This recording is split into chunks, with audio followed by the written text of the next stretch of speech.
Service delivery corporation के गठन को लेकर नोटिफिकेशन जो जारी करने की मांग है, उसको लेकर प्रशासनिक सुधार विभाग अनुभाग 3 ने स्पष्टीकरण जारी किया है। और ये जो स्पष्टीकरण है वो आप देख सकते हैं 27 फरवरी 2024 1:02 और 31 पर मुन्नी मीणा जो है संयुक्त शासन सचिव उनके द्वारा जारी किया गया है।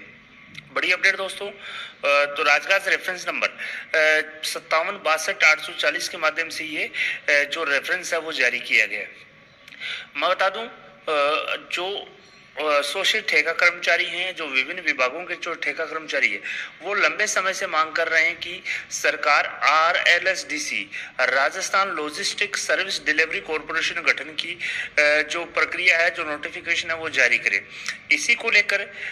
संयुक्त शासन सचिव कार्मिक विभाग की टिप्पणी दिनांक 8 फरवरी 2024 20 फरवरी 2024 के साथ संलग्न मुख्यमंत्री कार्यालय की डायरी संख्या 9127 दिनांक 8 फरवरी एवं उप मुख्यमंत्री के डायरी दिनांक 1038 दिनांक 14 फरवरी 2024 के क्रम में जो स्पष्टीकरण है, गठन का जो विवरण है वो यहाँ पर जारी किया है। आप देख सकते हैं Rajasthan logistic service delivery corporation का गठन का जो विवरण है वो इस प्रकार से है। इन्होंने कहा कि बजट घोषणा वर्ष 2023-24 की पेरा आज्ञा 226/2023 दिनांक 1 अक्टूबर 2023 को आयोजित मंत्रिमंडल की बैठक में प्रशासनिक सुधार विभाग द्वारा प्रस्तुत ज्ञापन दिनांक 29 सितंबर 2023 पर विचार विमर्श कर ज्ञापन में अंकित Rajasthan logistic service delivery corporation के गठन संबंधी किए गए प्रस्ताव में 1 जनवरी 2021 के स्थान पर 1 जनवरी 2023 से पूर्व कार्य ठेका कर्मचारियों को नवगठित सरकारी कंपनी के माध्यम से सीधे ही लिए जाने का आंशिक संशोधन के साथ स्वीकृति करते हुए ज्ञापन संलग्न तत्समय consent note, memorandum of association तथा आर्टिकल ऑफ एसोसिएशन के प्रारूपों का अनुमोदन यहाँ पर किया गया। यानी कि ये जो आर्टिकल ऑफ एसोसिएशन है, मेमोरेंडम ऑफ एसोसिएशन है, कंसेंट नोट है, इनका पूर्व ही अनुमोदन हो चुका है। और पहले मैं बता दूं, RLSDC Rajasthan logistic state delivery service delivery corporation में 1 जनवरी 2021 से पूर्व जो लगे हुए कार्मिक है उनको सरकारी कंपनी के माध्यम से लेने की घोषणा की गई थी। लेकिन बाद में 1 जनवरी 2021 के स्थान पर 1 जनवरी 2023 से पूर्व जो कार्य जो ठेका कर्मचारी हैं उनको सरकारी कंपनी के माध्यम से लेने की घोषणा की गई। साथ ही आप देख सकते हैं ऐसे प्रारूपों का जो अनुमोदन यहाँ पर किया गया। साथ ही Rajasthan logistic service delivery corporation RLSDC का बजट मद खुलवाए जाने, पंजीकरण करवाए जाने, PAN number, GST number, TAN number आदि प्राप्त करने हेतु चार्टर्ड अकाउंटेंट की सलाहकारी जो एडवाइजरी जो सर्विस है वो लिए जाने हेतु पत्रावली वित्त विभाग को प्रेषित की गई थी। विधानसभा चुनाव 2023 में आदर्श आचार संहिता लग जाने के कारण वित्त विभाग ने पत्रावली लौटा दी गई थी। तो दोस्तों मैं बता दूं, विधानसभा चुनाव से पूर्व Rajasthan logistic service delivery corporation सरकारी कंपनी के गठन, बजट मद खुलवाने, पंजीकरण करवाने, pan number, GST number, TAN number सहित एडवाइजरी सर्विस लेने के लिए चार्टर्ड अकाउंटेंट फर्म को से एग्रीमेंट करने के लिए जो पत्रावली है वो वित्त विभाग को प्रेषित की गई थी। लेकिन विधानसभा चुनाव की आदर्श आचार संहिता के कारण पत्रावली वापस लौटा दी गई थी।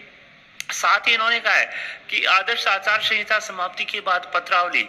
वित्त विभाग को पुनः 9 जनवरी 2024 को प्रस्तुत की गई, जिसके संदर्भ में वित्त विभाग द्वारा Rajasthan logistic service delivery corporation के लिए कार्यों जैसे कि pan number, GST number, TAN number आदि प्राप्त करने हेतु चार्टर्ड अकाउंटेंट की सलाहकारी सर्विसेज लिए जाने हेतु निविदा प्रारंभ करने की सहमति प्रदान यहाँ पर कर दी है। तो अब यहाँ पर मैं बता दूं, विधानसभा चुनाव होने के बाद में 9 जनवरी को पत्रावली जो है पुनः वित्त विभाग को भिजवाई गई, जिसमें CA फर्म से संबंधित जो सर्विस है, pan number, GST number, TAN number लेने हेतु निविदा प्रारंभ करने की जो वित्त विभाग द्वारा सहमति प्रदान की गई और साथ ही चार्टर्ड अकाउंटेंट की एडवाइजरी सर्विस लिए जाने के संबंध में RTPP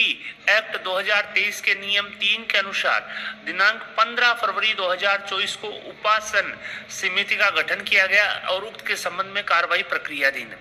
आप देख सकते हैं जो मुन्नी मीणा है, जो संयुक्त शासन सचिव हैं, उनके डिजिटली साइनों से ये लेटर यहाँ पर जारी किया है। साथ ही संयुक्त सचिव, मुख्यमंत्री कार्यालय, विशिष्ट सचिव, उप मुख्यमंत्री कार्यालय को भी यहाँ पर प्रतिलिपि से अवगत करवाया। साथ ही इन्होंने कहा कि चार्टर्ड अकाउंटेंट की सलाहकारी सर्विस लिए जाने के संबंध में आरटीपीपी एक्ट 2023 के नियम 3 के अनुसार 15 फरवरी 2024 को उपासन समिति का गठन किया जा चुका है और उक्त के संबंध में कार्रवाई प्रक्रियाधीन है। तो दोस्तों मैं बता दूं, अब जो प्रकरण है वो यहाँ पर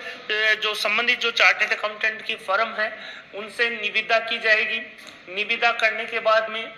उससे सलाह ली जाएगी। चार्टर्ड अकाउंटेंट की जो फर्म है वो राजस्थान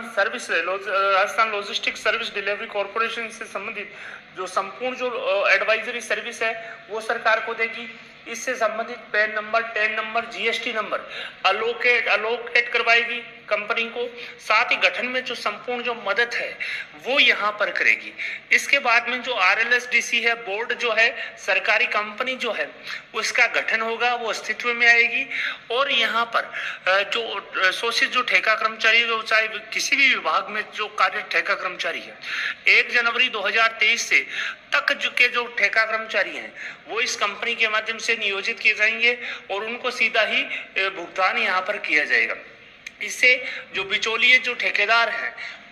उसके जो शोषित जो कर्मचारी हैं